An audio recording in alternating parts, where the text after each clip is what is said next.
नमस्कार दोस्तों, स्वागत है आपका अपना YouTube channel Bhavika information technology में। आज मैं आपके लिए जानकारी लेके आया हूं कि विश्वकर्मा योजना का फॉर्म कैसे भरेंगे और कौन कौन इसमें फॉर्म भर सकते हैं, इसके बारे में मैं आपको जानकारी दूंगा। और इसके लिए अपन को फॉर्म अप्लाई करने के लिए अपन को पीएम विश्वकर्मा की ऑफिशियल वेबसाइट की ज़रूरत पड़ेगी। इसको ऑफिशियल वेबसाइट में डिस्क्रिप्शन के लिंक में दे दूंगा, उससे वहां पे जाके आप फॉर्म भर सकते हो। इसके लिए अपन चलते हैं सबसे पहले विश्वकर्मा योजना के बारे में कि इसमें कौन कौन फॉर्म भर सकते हैं, इसके बारे में जानकारी लेते हैं। तो यहाँ पे इस प्रकार का अबाउट स्कीम का एक ऑप्शन दे रखा है, इसमें अपन देखेंगे कि यहाँ पे कौन कौन फार्म भर सकते हैं। तो यहाँ पे क्लिक करेंगे। अबाउट स्कीम पे क्लिक करने के बाद में यहाँ पे एलिजिबल क्राइटेरिया यानी कि एलिजिबल एरिया जो है वो यहाँ पे दे रखा है, इस पर क्लिक करेंगे। यहाँ पे डिटेल्स शो कर देगा। एलिजिबल जो कैंडिडेट है वो यहाँ पे डिटेल्स देख के उसके बाद में अपन फॉर्म भर सकते हैं। यहाँ पे ये डिटेल दे रखी है, जो भी फॉर्म भरे यहाँ से इसका एक बार नोटिफिकेशन देख ले, ठीक है। उसके बाद में यहाँ से अपन लॉगिन वाले पैनल से अपन यहाँ पे फॉर्म एप्लीकेशन जो अप्लाई कर सकते हैं। लॉगिन वाले पैनल से यहाँ पे क्लिक करने, लॉगिन पैनल पे जैसे ही क्लिक करेंगे तो यहाँ पे ये ऑप्शन हो जाएगा एप्लीकेशन बेनिफिशियरी लॉगिन। इस वाले पैनल पे क्लिक कर देंगे। क्लिक करने के बाद में यहाँ पे अपन को मोबाइल नंबर और कैप्चर कोड यहाँ पे डालने रहते हैं। यहाँ पे मोबाइल नंबर डालने के बाद यहाँ पे ये कैप्चर कोड डालने के बाद यहाँ लॉगिन पे क्लिक करना रहता है। लॉगिन करने के बाद में इस प्रकार का इंटरफेस ओपन हो जाए और यहाँ पे अपन को नो करना है। अगर येस कर देंगे तो अपन एलिजिबल नहीं रहेंगे। यहाँ पे लिखा हुआ है कि is there any government employ with in your family. इसका मतलब ये है कि क्या अपने परिवार में कोई सरकारी नौकरी है या नहीं, तो नो पे टिक करना है। उसके बाद में यहाँ पे नीचे एक और ऑप्शन दिखाई देगा, have you availed credit loan facility under similar scheme of central government और state government for self employment business development EGC MEGP और have outstanding loan under PM Svanidhi और मुद्रा। इसका मतलब ये है कि गवर्नमेंट की जो योजना चल रही थी, PM स्वनिधि योजना, मुद्रा लोन योजना, इस प्रकार की लोन अगर अपन ने ले रखी है तो अपन इस योजना में पात्र नहीं है। तो अब यहाँ पे भी नो करना है। नो करने के बाद में अपन को कंटिन्यू पे क्लिक करना है। कंटिन्यू पे क्लिक करने के बाद में यहाँ पे अपना आधार में जो लिंक मोबाइल नंबर है वो यहाँ पे इंटर करना है। उसके बाद में यहाँ पे अपन को आधार नंबर इंटर करने हैं। कंटिन्यू पे क्लिक करने के बाद में यहाँ पे OTP आएगा, जो अपने मोबाइल नंबर जो अपन ने इंटर किया यहाँ पे वो OTP आपको फिल करना है। इस प्रकार का इंटरफेस हो जाएगा। यहाँ पे अपन को अपना आधार नंबर शो करेगा। उसके बाद में यहाँ डिक्लेरेशन पे टिक करना है और वेरीफाई बायोमेट्रिक पे क्लिक करना है। इस प्रकार से वेरीफाई बायोमेट्रिक पे क्लिक करने के बाद में वेरीफाई बायोमेट्रिक पे क्लिक करने के बाद में इस प्रकार का इंटरफेस होएगा। इंटरफेस होने के बाद में यहाँ पे अपनी पर्सनल इन्फॉर्मेशन अपन को यहाँ पे शो करेगी, जैसे नाम, father's name, date of birth, married या अनमेरिड। यहाँ पे मैरिड है तो मैरिड क्लिक कर देंगे और कैटेगरी क्या है वो सिलेक्ट कर लेंगे। उसके बाद में यहाँ विकलांग है या नहीं, अगर है तो यस करना है, अदरवाइज नो करना है। और यहाँ पे दिव्यांग विकलांग टाइप दे रखा है कि किस प्रकार से विकलांग है वो चुनना है। उसके बाद में यहाँ पे दे रखा है कि are you doing business in same state, कि जो आप बिजनेस कर रहे हो सेम ही राज्य में कर रहे हो या अदर राज्य में। तो सेम राज्य में कर रहे हैं तो इन सेम तो यस करना है, अदरवाइज नो। उसके बाद में यहाँ पे दे रखा है कि are you doing business in same district, अगर सेम ही डिस्ट्रिक्ट में अपन बिजनेस कर रहे हैं तो यहाँ पे यस करना है, अदरवाइज नो। तो हम जैसे कि मैं यहाँ से अदर डिस्ट्रिक्ट में बिजनेस करता हूँ तो इसमें नो रहने दूंगा। उसके बाद में यहाँ पे माइनॉरिटी में अगर अपन अल्पसंख्यक समुदाय से हैं तो यस करना है, अदरवाइज नो। और यहाँ पे वो सेलेक्ट करना है कि कौन से समुदाय से हैं अपन माइनॉरिटी में।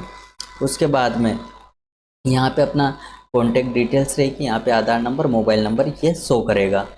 उसके बाद में यहाँ पे फैमिली डिटेल्स यानी कि राशन कार्ड नंबर यहाँ पे फेच करना है। अगर online ration card number fetch नहीं होता है तो कोई दिक्कत नहीं, यहाँ से अपन को ऐड रो पे क्लिक करके यहाँ पे मेंबर ऐड कर लेना है, जैसे कि फैमिली में कितने सदस्य हैं। जैसा कि मैं यहाँ पे ऐड कर लेता हूँ, हम 2 सदस्य हैं हमारे, तो उस हिसाब से मैं यहाँ पे ऐड कर लेता हूँ।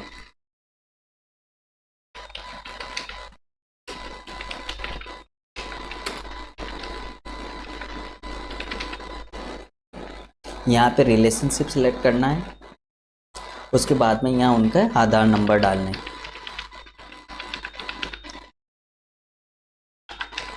उसके बाद में जैसे एक और सदस्य हैं तो उसको ऐड रो करके एक और सदस्य को ऐड करना है।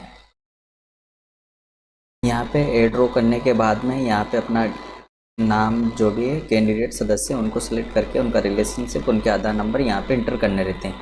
उसके बाद में यहाँ पे अपना आधार का जो एड्रेस है वो यहाँ पे शो कर देगा, स्टेट शो कर देगा और डिस्ट्रिक्ट शो कर देगा, पिन कोड, ठीक है। उसके बाद में जैसा कि आधार में एड्रेस अलग है, अपन दूसरी जगह रहते हैं, तो यहाँ पे सेम आधार पे टिक न करके अदर पे टिक करना है। यहाँ पे करंट एड्रेस में अगर अपना आधार के ही एड्रेस पे रहते हैं तो सेम आधार एड्रेस करना है, अदरवाइज अदर पे टिक करना है, ठीक है। उसके बाद में अपन जो एड्रेस पे रहते हैं वो क्या ग्राम पंचायत के अंडर में आता है तो यस करना है, अदरवाइज नो, तो नो पे यहाँ पे टिक कर देते हैं। उसके बाद में यहाँ पे जो अपना करंट एड्रेस है वो टाइप करना है।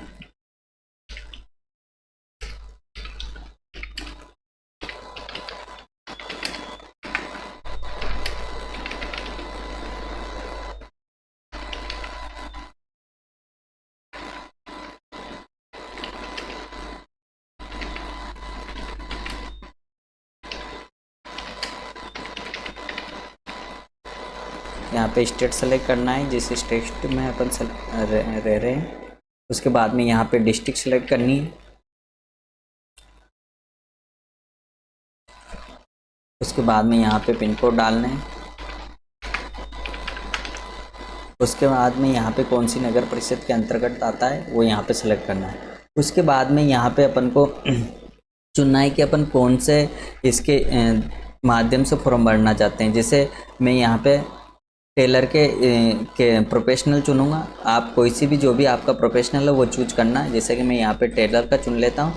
उसके बाद में यहाँ सब कैटेगरी हो तो यहाँ सेलेक्ट कर लो, अदरवाइज इसको छोड़ दो।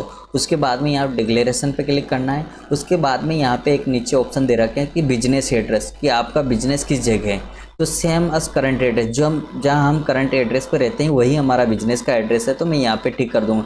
अगर अदरवाइज आप दूसरी जगह बिजनेस कर रहे हैं तो यहाँ पे अदर करके एड्रेस लिख सकते हो। जैसे मेरा करंट एड्रेस पे ही हमारा बिजनेस है तो मैं यहाँ पे सेम एस करंट एड्रेस पे क्लिक कर दूँगा और सेव करके नेक्स्ट बटन पे क्लिक कर दूँगा। बटन पे क्लिक करने के बाद में यहाँ पे सेम बैंक डिटेल्स, जो अपनी बैंक डिटेल्स है वो यहाँ पे अपन को फिलअप करनी है। उसके बाद में यहाँ पे बैंक चुनना है, IFSC कोड चुनना है। उसके बाद में नेम ऑफ ब्रांच चुनना है। उसके बाद में अकाउंट नंबर और उसके बाद में कन्फर्म अकाउंट नंबर डाल के फिल करना है। उसके बाद में यहाँ पे अपन को अकाउंट डिटेल फिल करने के बाद में यहाँ पे क्रेडिट सपोर्ट का एक ऑप्शन दे रखा है। यहाँ पे लिखा है do you want to credit support, यानी कि अपन को फर्स्ट में 1 लाख तक का लोन मिलेगा, जिसमें 5% इंटरेस्ट के थ्रू 18 मंथ के लिए अपन को वो 18 मंथ में पेड करना रहता है। उसके बाद में सेकंड लोन मिलता है अपन को 2 लाख तक।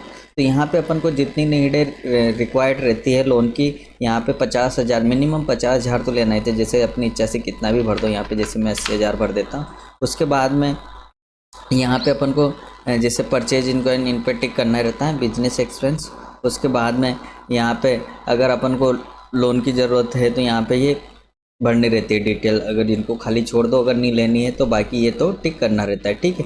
उसके बाद में यहाँ डिजिटल इंस्टीट्यूट डिटेल, अगर ऑनलाइन ट्रांजैक्शन वगैरह करते हो तो यस करके यहाँ UPI ID वगैरह लिख सकते हो, अगर नहीं है तो नो, ठीक है। उसके बाद में सेव करके और नेक्स्ट बटन पे क्लिक करना रहता है। नेक्स्ट बटन पे क्लिक करने के बाद में इस प्रकार का इंटरफेस होएगा। यहाँ पे skill training, tool kit, marketing supported, अगर अपन को किसी प्रकार का सपोर्ट चाहिए तो यहाँ पे टिक करके अपन सपोर्ट ले सकते हैं। उसके बाद में नेक्स्ट बटन पे क्लिक करना है। नेक्स्ट बटन क्लिक करने के बाद में इस प्रकार का डिक्लेरेशन की जो इन्फॉर्मेशन है वो अपन को सो जाएगी। यहाँ पे टिक करना है। उसके बाद में अपन को यहाँ पे फाइनल सबमिट करना है। सबमिट करने के बाद में अपना एप्लीकेशन कंप्लीट हो चुका है। इस प्रकार सबमिट होने पे अपने आप को एप्लीकेशन नंबर शो कर देगा और अपना फॉर्म कंप्लीट हो जाएगा।